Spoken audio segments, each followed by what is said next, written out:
Hey crew, it's Grace, yeah girl. I'm so excited to have you here today. We're talking about how to get back in the body, why you need to be in your body, and why people get out of the body, why we avoid ourselves in general. Okay, so I don't know about you, but I would say there's probably an epidemic right now of people trying to avoid their body, avoid their self.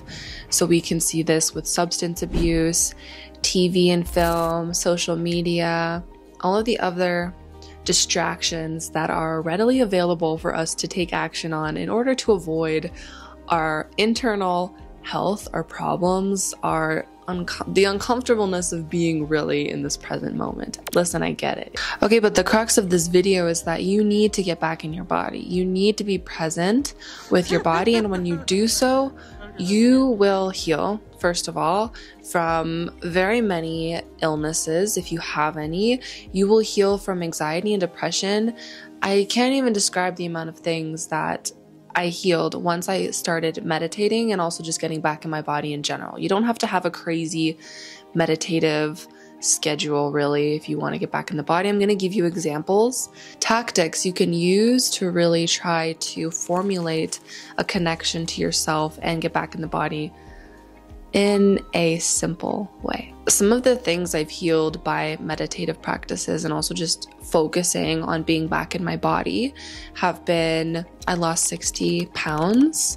I healed my chronic anxiety and depression. I got off of depressive medication, and I am now healing my social anxiety. Right, so those are just little but big examples of the things that I've been able to do in the last 3 years to help my body heal from the distraction and the stimulation and really not being able to be with myself and not being able to sit in this body or listen to my emotions or feel my emotions because it was too overwhelming. It was just too much. There was no way for me to sit in it. And so when God gave me my awakening, it all had to happen at once. And you don't have to go through a brutal, blunt awakening like I did in order to heal and get back in the body. There are many ways that you can start to adjust your lifestyle so that you are in your body. Reasons that people would want to get out of their body, maybe there's family pain, there's trauma or instances in the household that are distressing. That's one reason why we would, distract ourselves or avoid conflicting situations and scenarios. Another thing could be health. Maybe you have a lot of pain in your body and you don't want to be in your body because it's uncomfortable, because there's pain, there's inflammation, there's a discomfort in presence. Another reason, of course, could be just ADHD or all these mental disorders, mental health crises that are coming up now with, more and more ADHD, more and more ADD, more and more depression and anxiety. And that really pulls us out of wanting to be present with self because the body doesn't feel safe. The body feels like it's out to get us. It feels uncomfortable. It feels like doom. It feels like guilt and grief. And so for all of these reasons, of course, we're going to try and distract ourselves to not be present and in the body. And to heal your specific experience or to sit with yourself specifically, you might need to get a therapist.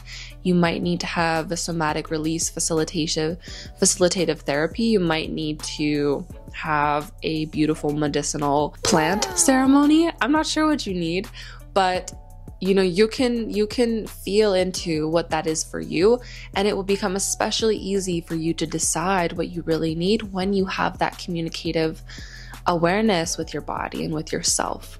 This also really ties into our need for validation, external approval. Because we're not in our body, we don't even know what we want or what is true for us or what is right for us and what is good for us.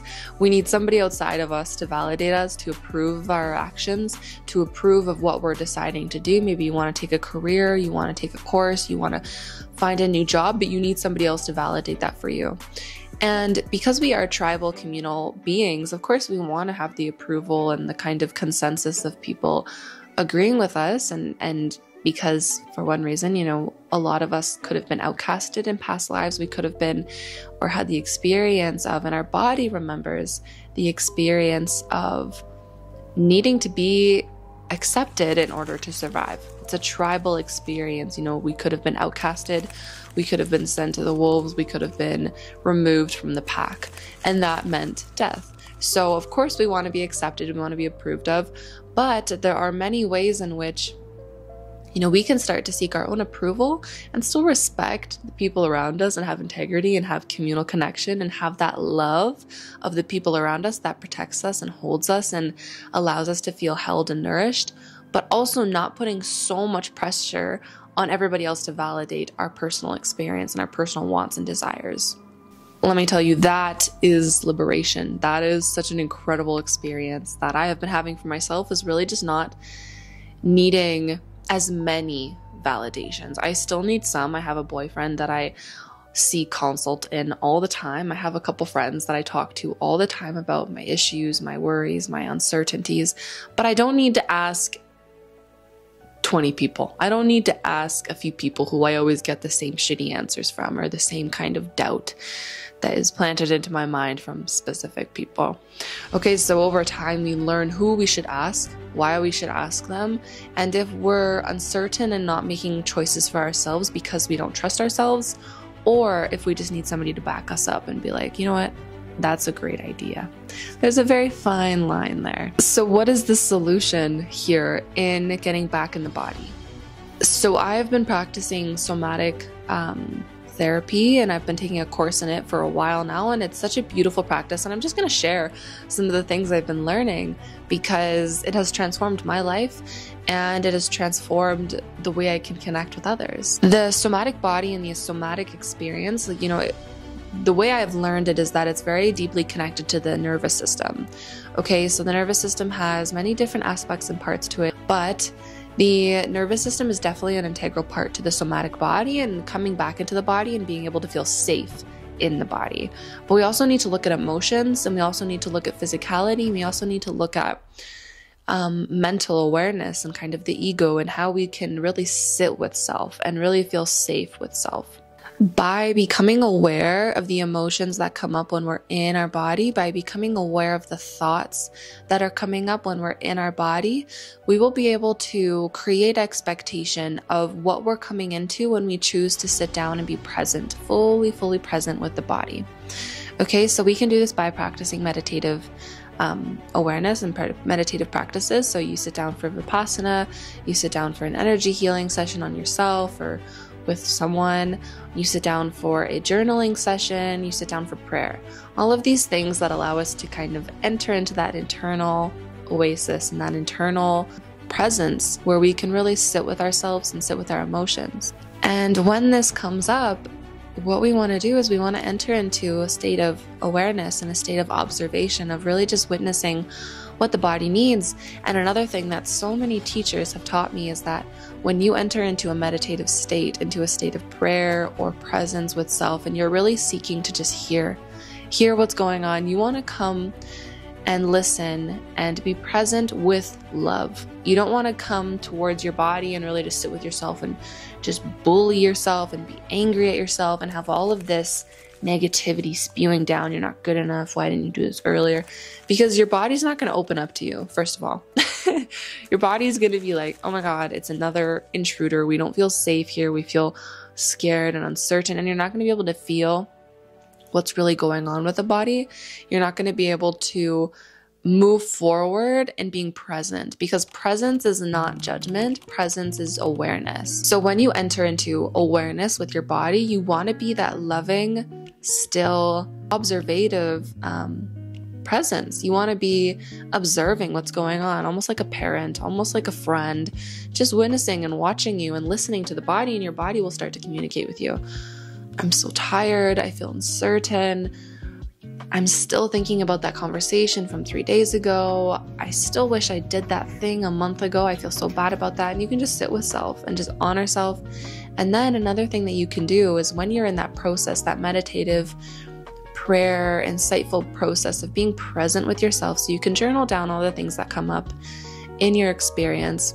Another thing that you can do is really feel the emotions that are equated and connected to those thoughts and feelings. So when you have this feeling of maybe I'm tired, or I feel doubt, or I feel guilt, you can really and this comes with being present, really fully present with self. You can follow that thought and that feeling and really locate it in the body.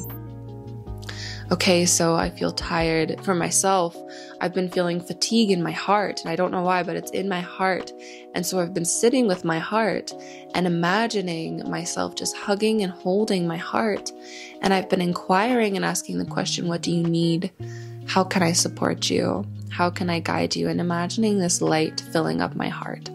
Okay, so when you feel and hear that thought or that experience or that kind of the reason why it's hard to be with the body, or the reason why you haven't really sat down to do this before, follow that thought, that sensation, that belief in the body, because the body is holding all of our thoughts and beliefs and feelings and memories. It's literally encapsulating our human experience.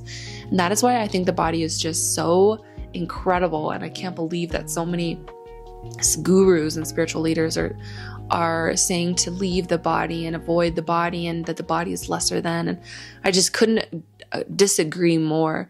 I think that the body is literally this ancient manual and script and story of our life, and it holds so much information for us.